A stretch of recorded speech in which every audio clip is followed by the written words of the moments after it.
여호수아서를 살펴보면은 이 네 개의 단락으로 우선 생각해 볼 수가 있어요. 첫 번째는 뭐죠? 서문에는 뭐라고 돼 있어요? 하나님의 율법을 지켜야 된다.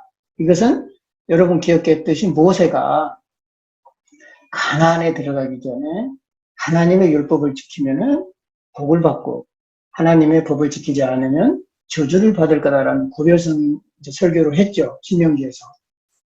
그래서 마찬가지로 여호수아도 하나님의 법을 지켜야 된다. 가나안에 도착하면 이런 얘기를 하고 있어요. 그 다음에 이제 여호수아의 대부분을 차지하고 있는 가나안을 정복하게 된 배경이 나오죠. 2장에서부터 12장까지. 그래서 이제 이스라엘이 가나안을 이제 그때는 정복이라고 표현해요. 근데 나는 보통 이스라엘이 가나안에 정착하는 것을 정착했다라는 표현을 쓰지 정복했다라는 표현을 잘 안 쓰거든요.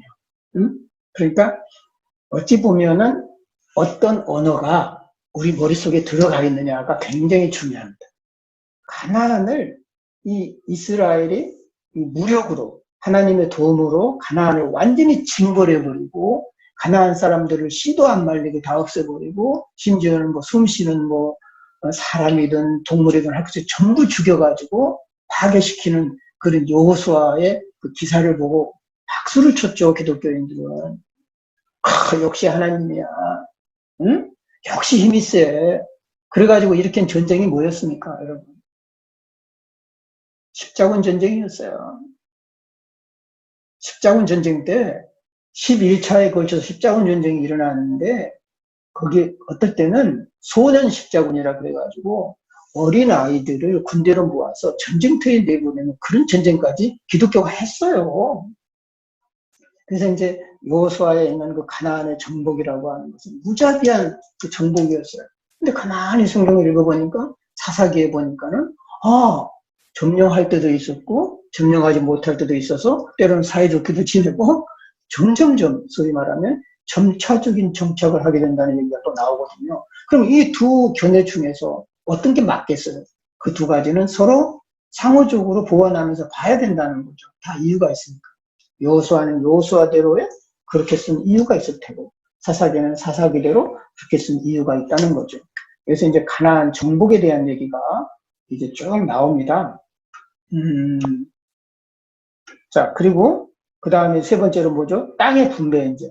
정복을 해서 이스라엘의 12지파에게 땅을 어떻게 분배할 거냐 이런 얘기. 그 다음에 마지막으로 이제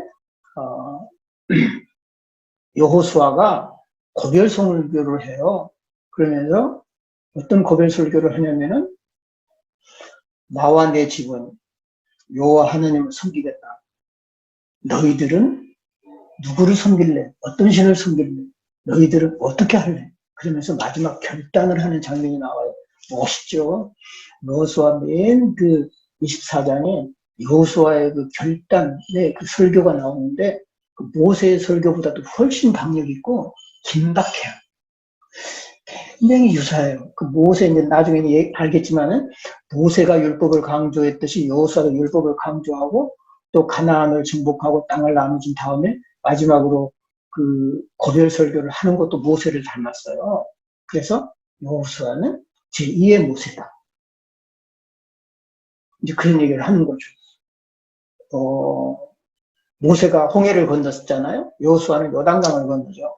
약간 조금 작게 하는 거예요, 대신. 이제 홍해하고 요단강은 크기가 좀 이제 다르잖아요.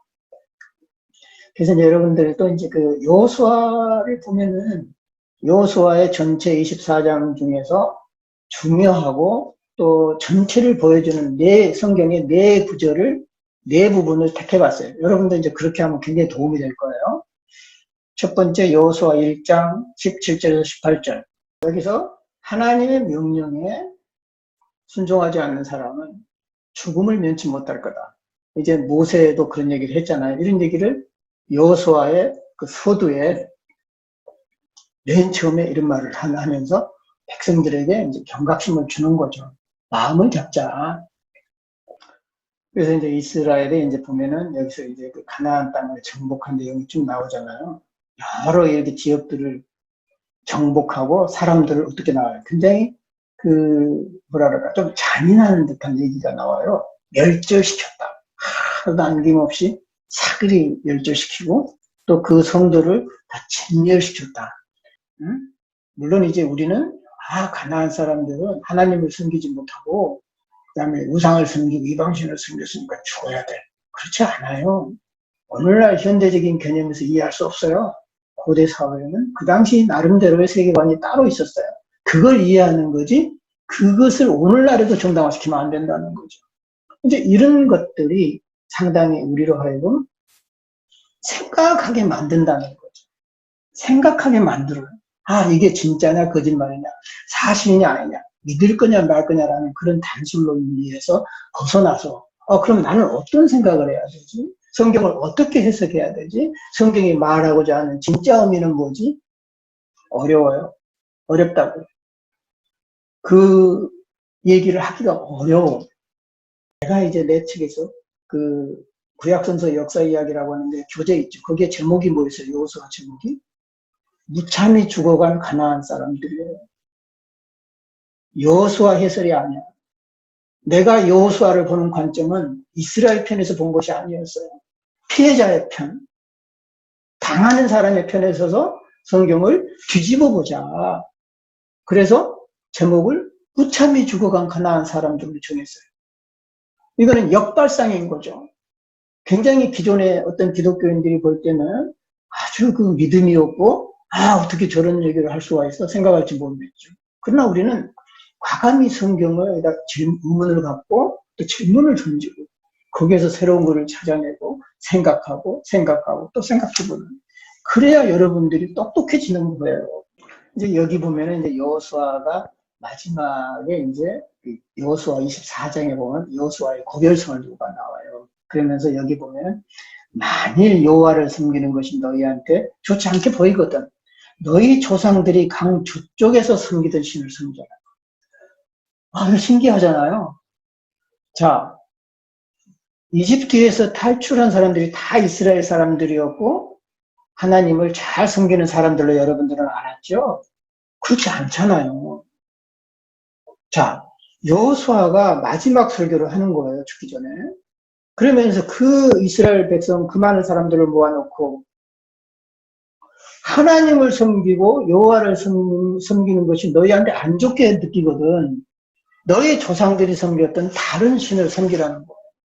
그 얘기는 뭐냐면 아직은 어때요?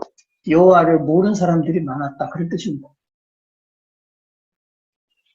재미난 거예요. 우리는 이집트에서 탈출하고 이스라엘 사람들이 하나님을 잘 섬겨서 나온 줄 알고 있는데 마지막 여호수아의 설교를 보니까 아직도 하나님을 모르는 사람들이 많았다. 거기에는. 그러면서 이제 가나안에 바로 들어가기 바로 직전에 결단을 촉구하는 거예요. 어정쩡한 상태에서 가나안에 들어가지 말라는 거죠. 여기서 하나님을 같이 섬길 사람만 가나안에 들어가고 그렇지 않으면 너희 갈 길을 가.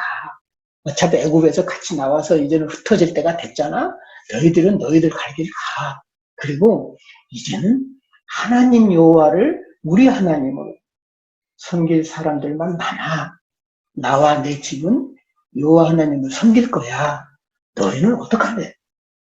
너희 조상들이 강건도 저편에서 섬겼던 그 이방신을 계속 섬길래? 아니면 애국에서 우리를 탈출시켜 주신 여호와 하나님을 섬길 거냐?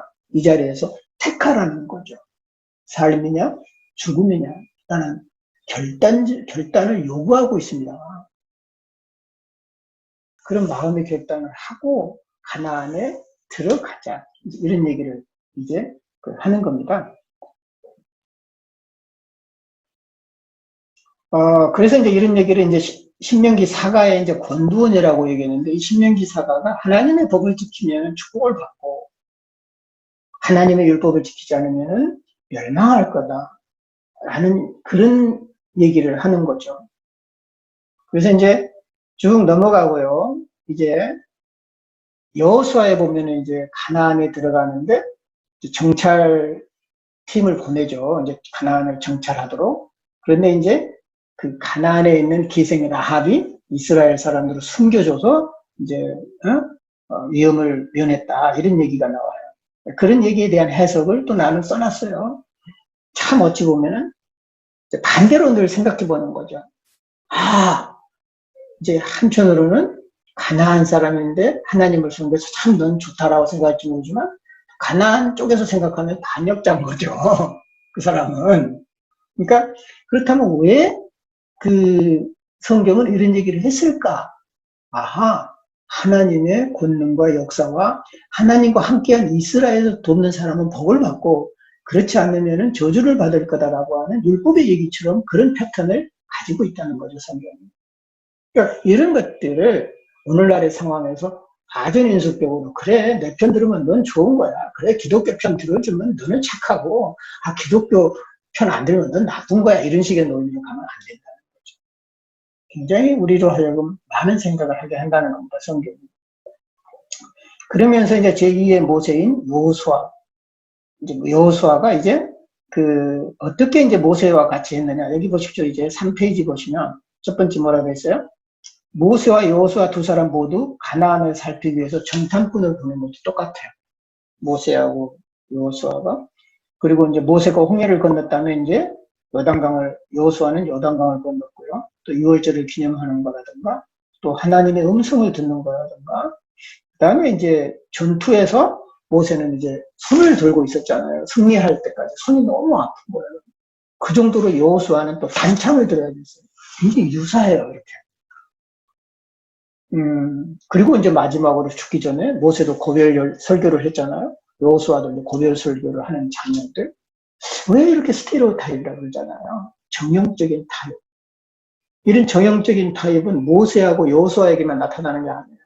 앞으로 여러분 공부해보면 알겠지만 엘리야라든가 엘리사가 하는 것을 그대로 엘리사가 해요. 엘리야가 했던 거 거의 대부분. 그러니까 이런 어떤 유사한 일들이 굉장히 많이 일어나는데 이것을 이제 문학적으로 어떻게 얘기할 수 있냐면은 전형적인 영웅 타입이 있어요. 그러니까 영웅의 일백인 거죠. 어찌 보면. 영웅이라고 하는 것은 고귀한 가문에서 태어났지만 모세처럼 버려지고 다시 위대한 민족을 구원하는 이런 패턴이 있어요. 그러면서 그 사이에 강을 건너고 죽음의 계곡을 건너서 적을 물리치다가 승리한다라는 일반적인 패턴이 있는 거예요. 이런 패턴 속에서 어떤 이스라엘의 지도자를 그려왔다는 거죠. 원래 이스라엘 사람들은 난 지 8일 만에 할례를 했죠. 그런데 할례 받지 않는 사람들이 너무 많은 거예요. 왜? 이방인이 막 섞였으니까 출애굽 집단에.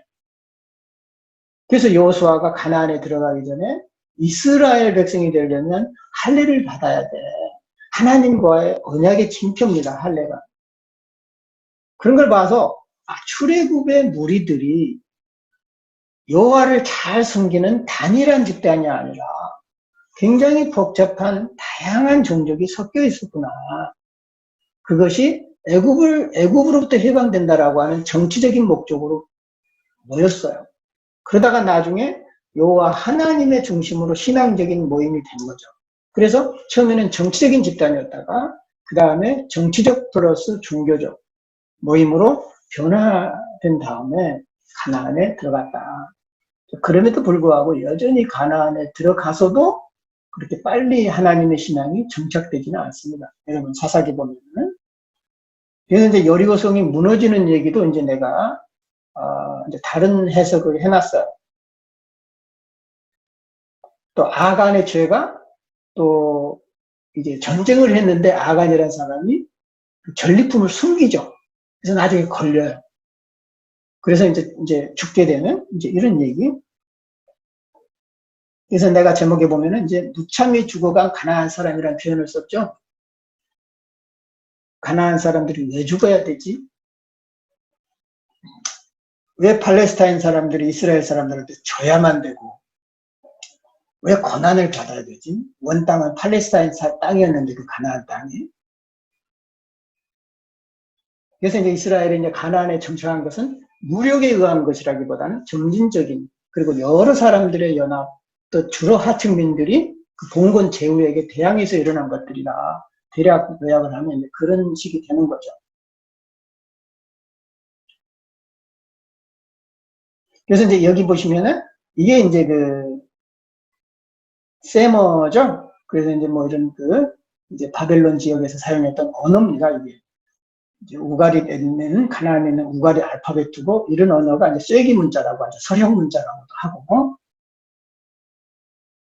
이스라엘의 이제 여호수아의 고별 설교에 대해서 내가 쭉 얘기를 한 내용들이 나옵니다. 그래서 여기 마지막 결론이 뭐라 그랬어요? 이스라엘 공동체가 처음부터 여호와 하나님을 중심으로 모인 일사불란한 집단이 아니라 정치 종교적 관계에서 출발해서 서서히 종교 공동체로 발전했을 거다. 이게 이제 여러분 내가 이제 그 구약 성서에서 보면 이제 이스라엘 역사에서 보면은 갓 월드라고 하는 사람이 종교 재부족화서를 얘기했죠. 다양한 종족들이 모여서 종교적으로 펼쳐 모여서 다시 재부족화를 이룬 그런 아마 그 가나안의 그 정착 과정이 있을 거다라고 주장하는 사람이었습니다. 대단한 분이었어요.